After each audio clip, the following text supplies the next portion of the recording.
கொழும்பில் சொகுசு அடுக்குமாடி குடியிருப்புகளை வாங்க, அழகான வீடுகளை கட்டிக்கொள்ள ராயல்டி இன்ஜினியரிங், வெள்ளவத்தை ஐபிசி ரோட்டில், வெள்ளவத்தை ஃபசஸ் லேனில்.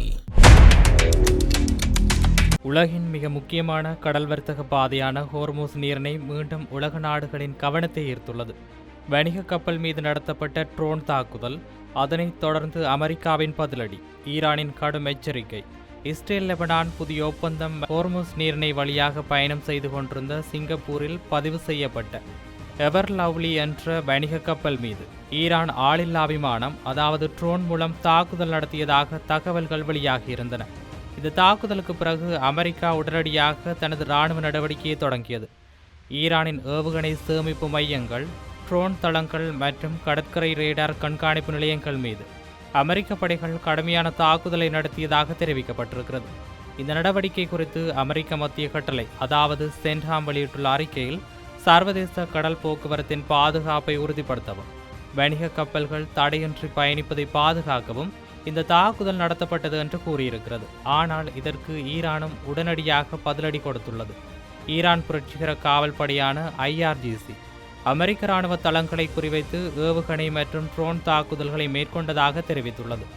அது மட்டுமல்லாமல் அமெரிக்கா மீண்டும் எங்களை தாக்கினால் அதற்கு இதைவிட கடுமையான பதில் கொடுக்கப்படும் என்றும் ஈரான் எச்சரிக்கை விடுத்திருக்கிறது. இந்த சம்பவம் ஏன் மிகவும் முக்கியமானது என்றால், சில நாட்களுக்கு முன்புதான் அமெரிக்காவுக்கும் ஈரானுக்கும் இடையே ஒரு சமாதான ஒப்பந்தம் கையெழுத்தாகியிருந்தது. அந்த ஒப்பந்தத்தின் முக்கிய அம்சமாக ஹோர்முஸ் நீரிணை வழியாக செல்லும் வணிக கப்பல்களுக்கு எந்தவித தடையும் இருக்கக்கூடாது என்று இரு நாடுகளும் ஒப்புக்கொண்டிருந்தன. ஆனால் தற்போது நடைபெற்றுள்ள இந்த தாக்குதல்கள் அந்த ஒப்பந்தத்தை கேள்விக்குறியாக மாற்றியுள்ளது. இதனால் இரு நாடுகளுக்கும் இடையிலான பதற்றம் மீண்டும் உச்சத்தை எட்டியுள்ளது. இந்த மோதலின் தாக்கம் மத்திய கிழக்கில் மட்டுமல்ல, உலகம் முழுவதும் பொருளாதாரத்தையும் இது பாதிக்கக்கூடும் என்று நிபுணர்கள் எச்சரித்திருக்கின்றனர். ஏனெனில் உலகில் பெரும்பாலான கச்சா எண்ணெய் மற்றும் இயற்கை எரிவாயு இந்த ஹோர்முஸ் நீரிணை வழியாகவே ஏற்றுமதி செய்யப்படுகிறது. இந்த பாதையில் பிரச்சனை ஏற்பட்டால் உலக சந்தையில் எண்ணெய் விலை வேகமாக உயரலாம். அதோடு பல நாடுகளின் வர்த்தகமும் பாதிக்கப்பட வாய்ப்பிருக்கிறது. இந்த சம்பவம் குறித்து அமெரிக்க ஜனாதிபதி டொனால்ட் ட்ரம்ப் இது ஒரு முட்டாள்தனமான ஒப்பந்த மீறல் என்று கடுமையாக விமர்சித்திருக்கிறார். அதேவேளை அமெரிக்க துணை ஜனாதிபதி JD வான்ஸ் வன்முறைக்கு வன்முறையால் தான் பதில் அளிக்கப்படும் என்றும் அமெரிக்காவின் பாதுகாப்பை யாரும் சோதிக்கக்கூடாது என்றும் எச்சரிக்கை விடுத்திருக்கிறார். மறுபுறம் ஈரானும் தனது நிலைப்பாட்டில் உறுதியாக இருப்பதாக தெரிவித்துள்ளது. நாட்டின் பாதுகாப்புக்கு எதிராக இந்த நடவடிக்கை மேற்கொள்ளப்பட்டால் அதற்கு கடுமையான பதிலடி கொடுக்கப்படும் என்றும் மீண்டும் வலியுறுத்தியுள்ளது. இதனால் அமெரிக்கா மற்றும் ஈரான் இடையிலான சமாதான முயற்சிகள் தற்போது மிகவும் ஆபத்தான கட்டத்தை எட்டியுள்ளன. அடுத்த சில நாட்களில் இரு நாடுகளும் என்ன முடிவெடுக்கின்றன என்பதையே உலக நாடுகள் உன்னிப்பாக கவனித்து வருகின்றன. இந்த மோதல் மேலும் தீவிரமடைந்தால் அது மத்திய கிழக்கின் அமைதியை மட்டுமல்ல, உலக பொருளாதாரம், எரிபொருள் விலை மற்றும் சர்வதேச வர்த்தகத்தையும் பெரிதும் பாதிக்கக்கூடிய சூழ்நிலை உருவாகலாம். இது இப்படி இருக்க, இஸ்ரேலும் லெபனானும் சமீபத்தில் கையெழுத்திட்டுள்ள புதிய கட்டமைப்பு ஒப்பந்தம் எதிர்பார்த்த பலனை தருமா என்ற கேள்வி எழுந்திருக்கிறது. இந்த ஒப்பந்தம் குறித்து இஸ்ரேலின் முன்னாள் தூதரும் நியூயார்க்கில் முன்னாள் துணை தூதருமான அலோன் பிங்காஸ் தனது கருத்துக்களை வெளிப்படுத்தியிருக்கிறார். அவரின் கூற்றுப்படி இந்த புதிய ஒப்பந்தம் என்பது புதிதாக உருவாக்கப்பட்ட ஒன்று அல்ல. 2006 ஐக்கிய நாடுகள் பாதுகாப்பு கவுன்சில் நிறைவேற்றிய 1701 இலக்க தீர்மானத்தின் மற்றொரு வடிவம்தான் இது என அவர் கூறியுள்ளார். இந்த தீர்மானத்தின் அடிப்படையில் தெற்கு லெபனானில் போர் நிறுத்தப்பட வேண்டும், மேலும் இஸ்ரேலிய படைகள் அங்கிருந்து முழுமையாக வெளியேற வேண்டும் என்று வலியுறுத்தப்பட்டிருந்தது. ஆனால் கிட்டத்தட்ட 20 ஆண்டுகள் கடந்தும் அதே பிரச்சனைகள் தான் இன்னும் நீடிக்கின்றன என்று அலோன் பிங்காஸ் தெரிவித்திருக்கிறார். இந்த புதிய ஒப்பந்தம் வெற்றியடையும் என்ற நம்பிக்கை தனக்கு இல்லை என்றும் அவர் கூறியிருக்கிறார். ஏனெனில் இந்த ஒப்பந்தம் வெளிப்படையாக இஸ்ரேலுக்கும் லெபனானுக்கும் இடையிலானதாக இருந்தாலும் உண்மையான சிக்கல் அந்த இரண்டு நாடுகளுக்கு இடையில் இல்லை என்று அவர் விளக்குகிறார். அவரது கருத்துப்படி இந்த மோதலின் மையத்தில் இருப்பது ஹிஸ்புல்லா அமைப்பு தான். அந்த அமைப்பு இந்த ஒப்பந்தத்தை ஏற்கப் போவதில்லை என்று ஏற்கனவே அறிவித்துள்ளதால் தெற்கு லெபனானில் இருந்து இஸ்ரேல் முழுமையாக வெளியேறுவது மிகவும் சிரமமானதாக இருக்கும் என அவர் கூறியிருக்கிறார்.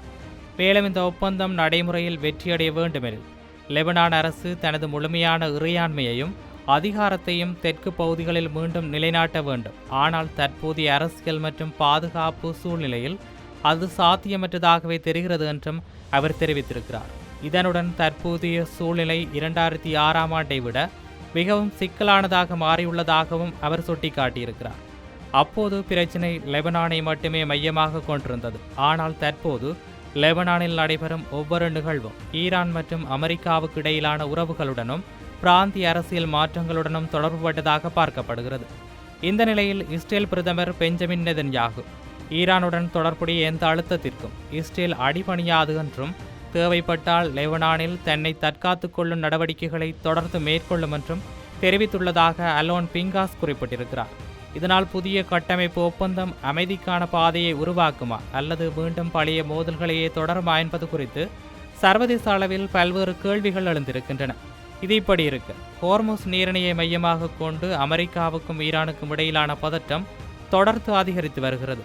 சமீபத்திய சம்பவங்கள் இரு நாடுகளுக்கும் இடையிலான புரிந்துணர்வு ஒப்பந்தம் எவ்வளவு நழுவலான நிலையில் உள்ளது என்பதை மீண்டும் வெளிப்படுத்தியுள்ளன.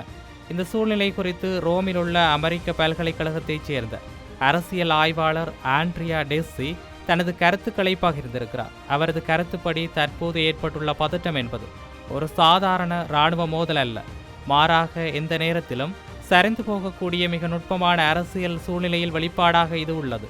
ஈரானும் அமெரிக்காவும் முழுமையான போரில் ஈடுபட விரும்பவில்லை என்றும் அது இரு நாடுகளின் நலனுக்கும் பாதிப்பை ஏற்படுத்தும் என்பதால் பெரிய அளவிலான மோதலை தவிர்க்க இரு தரப்பினரும் முயற்சிப்பார்கள் என்றும் அவர் கூறியிருக்கிறார். அதே நேரத்தில் பேச்சுவார்த்தைகள் தொடர்ந்து நடைபெற வாய்ப்புகள் இருந்தாலும் அடுத்த 30 முதல் 60 நாட்கள் வரை சிறிய அளவிலான பதற்றங்களும் இடைக்கிடையே தாக்குதல் மற்றும் பதிலடி சம்பவங்களும் தொடரக்கூடும் என்றும் அவர் எச்சரித்திருக்கிறார். அவரது பார்வையில் தற்போது ஹோர்முஸ் நீரிணையில் நடைபெறுவது வரும் பாதுகாப்பு நடவடிக்கை மட்டுமல்ல, அந்த முக்கியமான கடல் பாதையின் மீது யாருக்கு அதிக கட்டுப்பாடு இருக்கிறது என்பதை உலகிற்கு காட்டும் போட்டியாகவும் இது மாறியுள்ளது. ஈரான் ஹோர்முஸ் நீரிணையை எந்த நேரத்திலும் பாதிக்கக்கூடிய திறன் தன்னிடம் இருப்பதை வெளிப்படுத்த விரும்புகிறது. மறுபுறம் அந்த நீர்வழி பாதுகாப்பாக இருப்பதையும் சர்வதேச கப்பல் போக்குவரத்தை பாதுகாக்கும் வலிமை தங்களிடமே இருப்பதையும் அமெரிக்கா நிரூபிக்க முயற்சிக்கிறது. இந்த ஆதிக்க போட்டியே தற்போது பதற்றத்தை மேலும் அதிகரித்து வருகிறது. இதன் காரணமாக எந்த ஒரு சிறிய தவறான கணிப்போ அல்லது எதிர்பாராத தாக்குதலோ கூட மிகப்பெரிய இராணுவ மோதலாக மாறும் அபாயம் இருப்பதாக ஆண்ட்ரியா டெஸ்ஸி எச்சரித்திருக்கிறார். உலகின் முக்கிய எண்ணெய் மற்றும் வர்த்தக பாதைகளில் ஒன்றான ஹோர்முஸ் நீரிணையில் நிலவும் இந்த பதற்றம் மத்திய கிழக்கு பிராந்தியத்தின் எதிர்கால பாதுகாப்பு மட்டுமல்லாமல் உலக பொருளாதாரம் மற்றும் எரிபொருள் சந்தையிலும் பெரிய தாக்கத்தை ஏற்படுத்தக்கூடும் என்பதால் சர்வதேச நாடுகள் இந்த நிலைமையை உன்னிப்பாக கவனித்து வருகின்றன. மொத்தத்தில் பார்க்கும்போது ஹோர்முஸ் நீரிணையை மையமாக கொண்டுள்ள இந்த புதிய பதற்றம் அமெரிக்கா, ஈரான், இஸ்ரேல் மற்றும் லெபனான் ஆகிய நாடுகளின் பாதுகாப்பு மற்றும் அரசியல் கணக்குகளை மட்டுமல்ல, உலகின் எரிசக்தி விநியோகம் மற்றும் பொருளாதாரத்தையும் நேரடியாக பாதிக்கும் முக்கியமான பிரச்சனையாக மாறியுள்ளது. அடுத்த சில வாரங்களில் நடைபெறும் ராஜதந்திர பேச்சுவார்த்தைகள், இராணுவ நடவடிக்கைகள் மற்றும் அரசியல் முடிவுகளே இந்த நெருக்கடி அமைதியை நோக்கி செல்லுமா அல்லது மேலும் தீவிரமடையுமா என்பதை தீர்மானிக்கக்கூடும். கொழும்பில் சொகுசு அடுக்குமாடி குடியிருப்புகளை வாங்க, அழகான வீடுகளை கட்டிக்கொள்ள ராயல்டி இன்ஜினியரிங் வெள்ளவத்தை IBC ரோட்டில், வெள்ளவத்தை ஃபசஸ் லேனில்.